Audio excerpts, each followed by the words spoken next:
विपक्षी पार्टियों की जेपीसी की मांग, अडानी के खिलाफ, इन सब खबरों के बीच एक और अमेरिका से तथ्य निकल के आया कि हिंडनबर्ग ने, जो कि शॉर्ट सेलिंग करी, सारा मामला शॉर्ट सेलिंग से निकला, तो उन्होंने ये शॉर्ट सेलिंग कैसे करी, बल्कि हिंडनबर्ग के जो और भी साथी वहां पर रिसर्च एजेंसीज हैं, ब्रोकर्स हैं, वो भी इस बात को लेकर असमंजस में हैं कि आखिर हिंडनबर्ग ने ये शॉर्ट सेलिंग करी तो कैसे करी, क्योंकि भारतीय मार्केट में बिना सेबी को बताए या बिना उसको ट्रांसपेरेंट रखे किसी भी कंपनी के शेयर्स को डेरिवेटिव्स में ट्रेड करना कठिन है, पूरा डिस्क्लोजर मैंडेटरी है।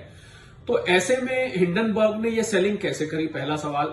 दूसरा सवाल ये कि अगर हिंडनबर्ग ने ये शेयर्स किसी रिप्रेजेंटेटिव कैपेसिटी में भेजे, यानी कि उसके बॉन्ड्स थे, उसको रिप्रेजेंट करते हुए प्रॉमिसरी नोट्स थे, तो ये किस प्रकार भेजे, क्योंकि वो लोग नहीं कर पा रहे हैं। तो ये एक मिस्ट्री बनी हुई है कि हिंडनबर्ग ने ये किस प्रकार शॉर्ट सेलिंग करी है। और ये मिस्ट्री जहां हिंडनबर्ग की संस्था है, जहां से हिंडनबर्ग ओरिजिनेट करती है, उसी जगह में ये मिस्ट्री बनी हुई है। उनके साथी ही नहीं इस बात को पता लगा पा रहे हैं कि हिंडनबर्ग ने आखिर ये शॉर्ट सेलिंग किस प्रकार और कितनी की है। जो अंतर्राष्ट्रीय निवेशक या ट्रेडर्स भारतीय कंपनीज में शॉर्ट सेलिंग करना चाहते हैं या डेरिवेटिव्स ट्रेडिंग करते हैं, उनके लिए एक और इंस्ट्रूमेंट होता है जिसको हम पी नोट कहते हैं, प्रॉमिसरी नोट। और ये प्रॉमिसरी नोट बहुत बड़ी अमाउंट के होते हैं और ये ऑफशोर एंटिटीज को यूज करती हैं, ऑफशोर लोकेशन से यूज किया जाता है, क्योंकि वहां पर आप सीधा भारतीय कंपनियों के शेयर्स नहीं खरीद सकते। और अडानी ग्रुप में खासकर ये प्रॉब्लम है कि अडानी ग्रुप 70% से ऊपर प्रोमोटर्स की होल्डिंग है। उसके अलावा एफआईआईज और डीआईआईज की होल्डिंग मिला के रिटेल निवेशकों के पास बहुत कम रह जाता है। तो अगर प्रॉमिसरी नोट्स यूज किए गए तो कहां यूज किए गए, किसने यूज किए, उसका भी कोई ट्रेस नहीं है।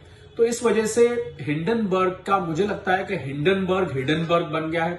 और तहकीकात इस समय हिंडनबर्ग के ऊपर करनी जरूरी है कि बहुत सारे सवाल हैं जो उनको जवाब देने चाहिए। उन्होंने कितने की ट्रेडिंग करी है, उन्होंने किस माध्यम से ट्रेडिंग करी है, ये अमाउंट उन्होंने कैसे भेजा, उनके पास मुनाफा कैसे वापस आया, उन्होंने कोई किसी को प्रॉक्सी बना के ट्रेडिंग करी है, किसी ऑफशोर एंटिटी से करी है, प्रॉमिसरी नोट से करी है, किसी रिप्रेजेंटेटिव बॉन्ड से करी है।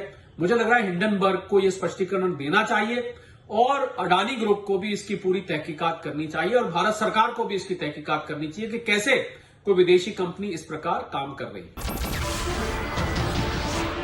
नमस्कार, मैं हूं मानक गुप्ता। अगर आपको हमारा ये वीडियो पसंद आया हो तो इसे लाइक और शेयर जरूर करें और हां, हमें सब्सक्राइब और फॉलो करना ना भूलें ताकि आप देश और दुनिया की कोई खबर मिस ना करें। तो जुड़े रहिए हमारे साथ और देखते रहिए न्यूज़ 24।